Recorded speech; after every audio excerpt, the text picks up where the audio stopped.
We're gathered here with our father Jack Weisenfeld, my brother Damien. Unfortunately, my sister Ellen could not be here, and our other sister Tiffany. We are just here to reminisce about the Weisenfeld family, and this is our father Jack, who's going to tell us a little bit about where he grew up. Dad? I was born in Boston, actually Dorchester, a suburb, and left there when I was about a year old, where I was told, and in Brooklyn, in a section of Brooklyn called Borough Park. And we lived there for about 3 years or so, and then we moved to Avenue U, and near Ocean Parkway, the section of Brooklyn was called Gravesend.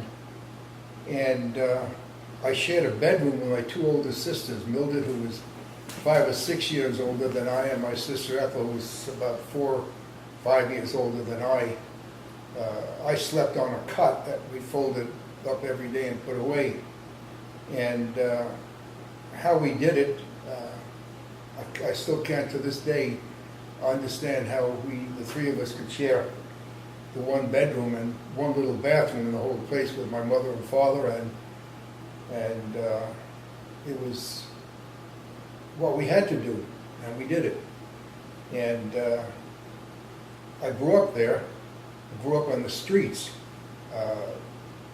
Both my sisters, being older than I, had their own lives to lead, and while they took good care of me, and I owe them everything, my sisters, both my parents worked. My father had the cleaning store, my mother assisted him, and would only take a break to go upstairs to prepare our meals. And of course, she had no washing machine. Hi, I'm Susan Russell, and we're here at my house on October 10th. And I remember when every Sunday afternoon after lunch we would gather around the family, play our piano, and pick out a favorite song, and then we'd all sing with the piano, and we could put a banjo effect on it if we wanted. We could kind of change the rhythm if we wanted. And of course there was always who was going to be the one that got to pump the music that day instead of just stand around and do the singing. And then we would also pick up different instruments such as guitar, bass guitar, ukulele, flute, and have accompaniment with the sing-along. So those were some really wonderful, treasured family memories that occurred nearly every Sunday afternoon.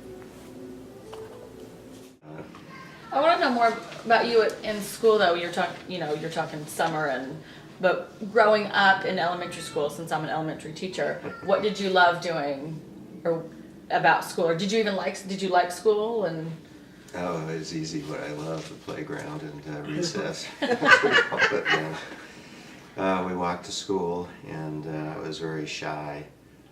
So initially it was pretty hard going in kindergarten. I was one of the very quiet ones. But as time went on, we were blessed. We had great teachers in the early. Good morning, children. This is Aunt Raya, and I'm going to show you how to make a very favorite dessert of mine. If you like bananas, and most of you do or will, you will see how to do this, and it's very simple. But you have to have your mom or your dad with you, because you need to use a knife. Okay? We're going to cut the banana. Cut the end off like that, and cut the other end off like that. I got the admission form. I filled in the name and the address. He filled the rest of it. He paid the fees, and she got the admission within a week. And as soon as I told her she got admission, I don't know what. I used to visit her every evening, and she said, "Appa, I'm coming with you." That's it. He migrated overnight with us. Well, there's another side to that story.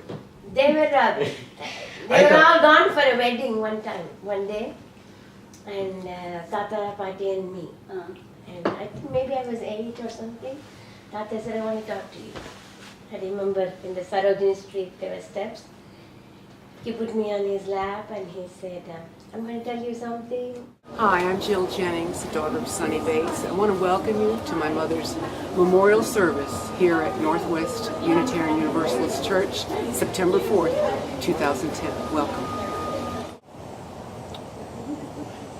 You know, for me, I think that Grandma Sonny's My most cherished memory of Grandma Sonny was the summer that I spent with Grandma Sonny and Grandpa Woody when I had just finished space camp. Grandpa Sonny picked me up from Huntsville, Alabama, and drove me through to Atlanta, and spent 2 weeks with them there, and you know, that was a wonderful experience. I learned so much from her just in spending that much time with her. I actually got to go to a Braves game with her. She was an avid baseball fan. Grandma Sonny loved baseball, and she kept track of the Braves. Born Rita Adler, 1930, February 27th. We lived in Irvington, New Jersey, but I was born in Beth Israel Hospital in Newark, New Jersey. Uncle Morty was then 13 years older than I, so when I was born, he was 13. It's as simple as that. I was very close to my grandmother and grandfather, my uncle's mother and father, because my mother died when I was 3 years old, and his oldest sister, Sadie, brought my sister and myself up.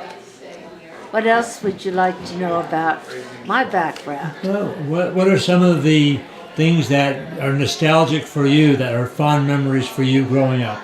Oh, for me? Yeah. Well, I was very, very loved by my aunt and uncle.